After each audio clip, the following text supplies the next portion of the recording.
Fala galera, beleza? Mais uma vez sejam muito bem-vindos à bagunça aqui do canal. Meu nome é Felipe e no vídeo de hoje vamos ver os seguintes temas, direto aqui para o monitor. O movimento trabalhista não era exclusivamente proletário, mas também incluía outras classes trabalhadoras urbanas.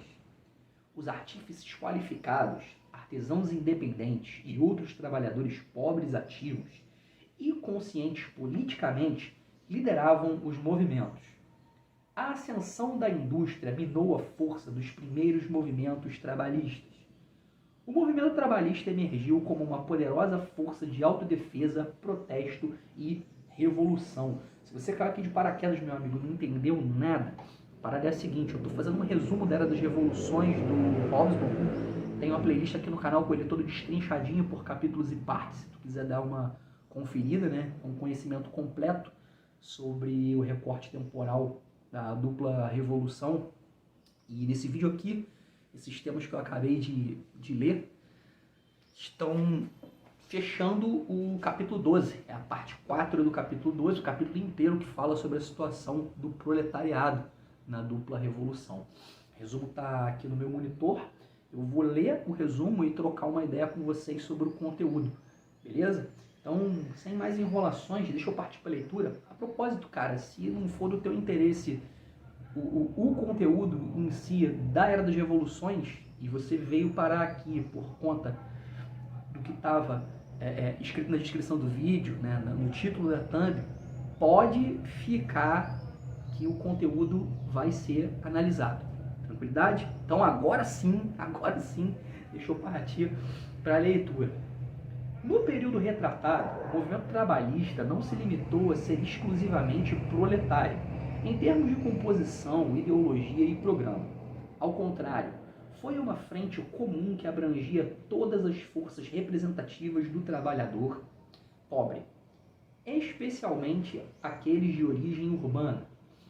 A liderança histórica dessa frente comum, desde a Revolução Francesa, estava ligada à classe média liberal e radical. No entanto, após 1815, essa frente comum passou a se opor diretamente à classe média liberal, aos reis e aristocratas, encontrando unidade no programa e na ideologia do proletariado. Galera, o movimento dos trabalhadores não era só para os operários, não era exclusivo, né, também para aqueles trabalhadores que faziam trabalhos manuais. Era tipo uma união de todos os grupos que representavam os trabalhadores pobres, né, principalmente aqueles que viviam nas cidades. Antigamente, quem liderava essa união era a classe média liberal e radical desde a Revolução Francesa. Mas a partir dali de 1815, né, essa galera passou a ser contra diretamente a classe média liberal, os reis e a aristocracia. Eles se uniram mesmo no programa de 10 do proletariado, ou seja, da galera que trabalhava duro, né, mas que não tinha privilégio quase nenhum.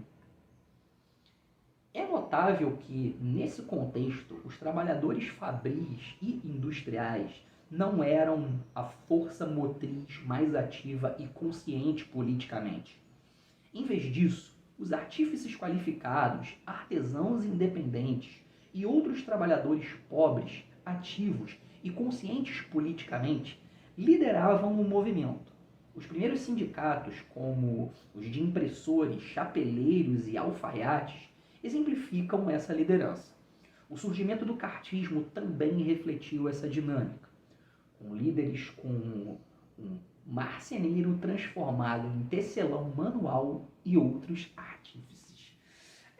Os caras que trabalhavam nas fábricas não eram os mais pilhados politicamente, não eram os mais instruídos, nem interessados politicamente. Quem estava na ativa, né, e ligado nessas paradas de política eram os artesãos, os trabalhadores qualificados, né, essa galera aí que estava mais interessada, né, em entender sobre a parte política, né, em entender a viabilidade de ter mudanças, né. Eles que manjavam, né, dessas questões de política, né. Tanto que os primeiros sindicatos, né, que foram os de impressores, chapeleiros e alfaiates, como diz aqui no resumo, foram liderados por essa galera, pelos trabalhadores mais qualificados, né, pela galera que estava interessada em entender sobre política. até o cartismo, que foi um movimento político lá da época. É bom dar uma estudada mais a fundo sobre o cartismo, né? É bem bacana, é um conhecimento bem legal que é viável vocês terem, né? Quem sabe depois eu faço até um videozinho falando exclusivamente sobre o cartismo. Tinha como líderes, né, esses caras, né? Os caras que apesar de serem trabalhadores, né, eles eram trabalhadores qualificados, eles tinham pelo menos um grau de instrução e buscavam conhecimento político, né? Basicamente, cara, os chefões políticos, né, vinham mais desse pessoal, os trabalhadores qualificados, né, do que a galera que trabalhava nas fábricas. A ascensão da indústria, ao mesmo tempo que destruía as fortalezas da consciência de classe trabalhadora, também minava as forças dos primeiros movimentos trabalhistas. Entre 1820 e 1850, na Grã-Bretanha, foram estabelecidas várias instituições para a educação social e política da classe trabalhadora, mas muitas entraram em declínio nas décadas seguintes. Uma exceção foi a Grã-Bretanha, onde os novos proletários começaram a se organizar, criando seus próprios líderes como John Doherty, Tommy Hepburn e Martin Judd. No entanto, fora da Grã-Bretanha, os trabalhadores fabris e mineiros ainda eram mais frequentemente vítimas do que agentes ativos, só começando a participar efetivamente da formação de seus destinos após a segunda metade do século. Quando as fábricas elas estavam lá em alta, na Inglaterra, né, a galera que trabalhava lá nas fábricas, né, não tinha voz, né, não tinha conversa. Né? Apesar de algumas iniciativas educacionais, né, feitas para a classe trabalhadora, né, terem rolado, por assim dizer, né? Não foi uma obra completa, porque muita coisa meio que nadou e morreu na praia, né? Eles tentaram, só que não rolou. Houve a tentativa, mas, cara, não deu. Na Grã-Bretanha teve uma exceção, né? E os trabalhadores eles começaram a se organizar, botando líderes próprios nas paradas que eles estavam fazendo, né? Os caras que eu citei aqui. Mas fora da Inglaterra, a maioria dos trabalhadores ainda levava pior, cara. Não dava para eles, né? Eles só começaram a ter um pouco mais de influência lá pela metade do século. O movimento trabalhista emergiu como uma poderosa força de autodefesa, protesto e revolução. Para os trabalhadores pobres, não era apenas uma ferramenta de luta, mas também um modo de vida, contrastando com a oferta escassa da burguesia liberal. A vida tradicional da qual foram arrancados pela história era distinta daquela para a qual estavam sendo arrastados. Esse movimento estava intrinsecamente ligado à vida coletiva, comunal, combativa, idealista e isolada que os trabalhadores criaram para si. Contrariando o mito liberal, os sindicatos eram sustentados principalmente pelos mais inteligentes e competentes, enquanto os menos sindicalizados eram considerados imprestáveis. Pesado, né? Bem pesado. O movimento trabalhista foi tipo assim, um super-herói dos trabalhadores, saca? Eles surgiram como uma espécie de Liga da Justiça para os pobres do trabalho. Eles representavam um estilo de vida maneiro, né? Bem diferente do que a galera rica oferecia. Os trabalhadores eles queriam uma vida minimamente digna e criaram um estilo de vida coletivo, né? De luta e com os seus próprios ideais. E a parada dos sindicatos era vital nesse rolo todo, né? Eles eram liderados pelos mais competentes, né? Pelos trabalhadores especializados, né? Que eu acabei de comentar, enquanto os que não faziam parte eram meio que vistos como imprestáveis. E essa aí era a parte meio escrota da parada, cara. Resumindo, o movimento trabalhista era tipo o time dos trabalhadores contra os chefes. E os sindicatos eram, bem dizer, os capitães desses times. Os mundos de trabalho eram evidentes nas antigas indústrias domésticas, como a comunidade dos empregados na indústria da seda de Lyon e os rebeldes Canuts. Comunidades como os tecelões de linho da Escócia destacavam-se por seu puritanismo jacobino, suas instituições culturais e suas atividades, incluindo bibliotecas, clubes científicos e sociedades diversas. O processo de auto-organização não se limitava apenas a esses trabalhadores mais antigos, mas também se manifestava nos sindicatos, muitas vezes baseados em comunidades metodistas locais, nas minas de Northumberland e Durham, e na proliferação de sociedades amistosas e mútuas nas novas áreas industriais, especialmente em Lancashire. O rápido crescimento das lojas cooperativas no final da década de 1840 também refletia o vigoroso apoio ao cartismo, evidenciado por manifestações que envolviam homens, mulheres e crianças carregando tochas e apoiando essa causa das pequenas cidades industriais. A leitura não foi das melhores, mas acho que deu para entender do que se trata, né? Os trabalhadores eles tinham suas próprias comunidades de trabalho, né? Como diz aqui no resumo, né? Os empregados na indústria de seda em Lyon, né?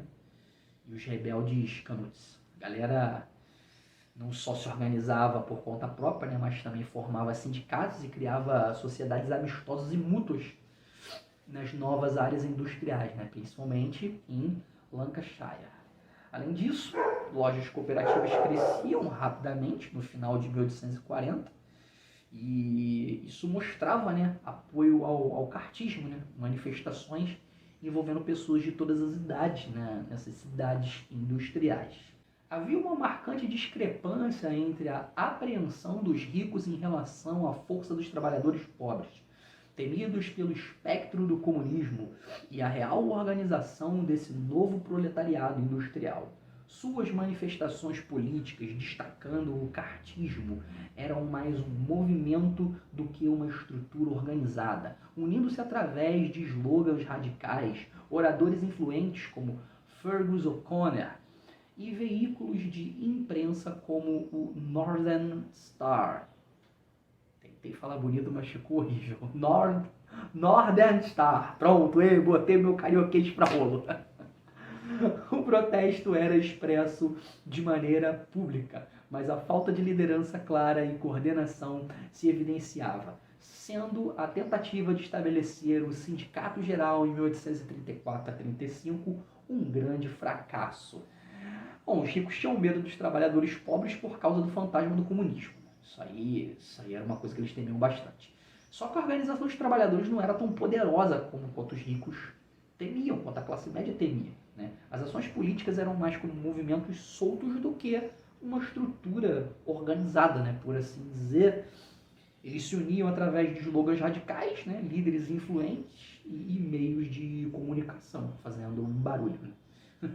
Embora protestassem publicamente, a falta de liderança, né, clara, uma coordenação maneira, né, acabou, né, sendo refletida no fracasso em 1834 a 35. A coesão desse movimento era alimentada pela fome, miséria, ódio e esperança, revelando-se uma solidariedade espontânea nas comunidades trabalhadoras locais, como exemplificado pelos operários na indústria de seda em Lyon. No entanto, a falta de organização e maturidade dos pobres resultou em derrotas tanto no cartismo britânico quanto nas revoltas europeias de 1848.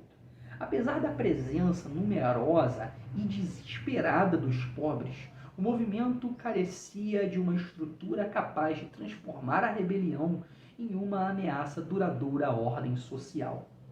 O desafio, em 1848, residia na necessidade de desenvolver um equivalente ao jacobinismo da classe média revolucionária de 1789 a 1794 para os trabalhadores pobres. A galera estava se juntando por causa de algumas paradas, né? Fome, miséria, raiva e esperança, principalmente entre os trabalhadores de Lyon na indústria de seda, né? Como foi citado anteriormente. Só que apesar de todo mundo estar na mesma vibe, a falta de organização e experiência dos pobres resultou, né, em derrotas do movimento cartista na Grã-Bretanha e nas revoltas de 1848 na Europa. Mesmo com muita gente querendo mudança, faltava uma estrutura firme para poder transformar a revolta em alguma coisa realmente ameaçadora à ordem social. Isso não rolava. O desafio era criar alguma coisa tipo o jacobinismo que rolou na Revolução Francesa, só que agora focado nos trabalhadores pobres. Pontos mais importantes do nosso resumo. O movimento trabalhista não era exclusivamente proletário em termos de composição, ideologia e programa. Os artífices qualificados, artesãos independentes e outros trabalhadores pobres ativos e conscientes politicamente lideravam o movimento. A ascensão da indústria minava a força dos primeiros movimentos trabalhistas. O movimento trabalhista emergiu como uma poderosa força de autodefesa, protesto e revolução. Os mundos do trabalho eram evidentes nas antigas indústrias domésticas e nas novas áreas industriais. Havia uma discrepância entre a apreensão dos ricos em relação à força dos trabalhadores pobres e a real organização desse novo proletariado industrial. A coesão desse movimento era alimentada pela fome, miséria, ódio e esperança. E a falta de organização e maturidade dos pobres resultou em derrotas tanto no cartismo britânico quanto nas revoltas europeias de 1848, galera. Esse foi o resumo, fechamos agora o capítulo 11, vamos partir para o capítulo 12. Tranquilão? Então, curtindo o conteúdo, se inscreve aí no canal, ativa o sininho para receber novas notificações. Peço desculpas pelos erros de leitura. Acho que deu para entender, é tudo feito de forma muito simples, mas feito de coração. E é isso, galera. Bons estudos para vocês. Vou ficando por aqui. Até a próxima.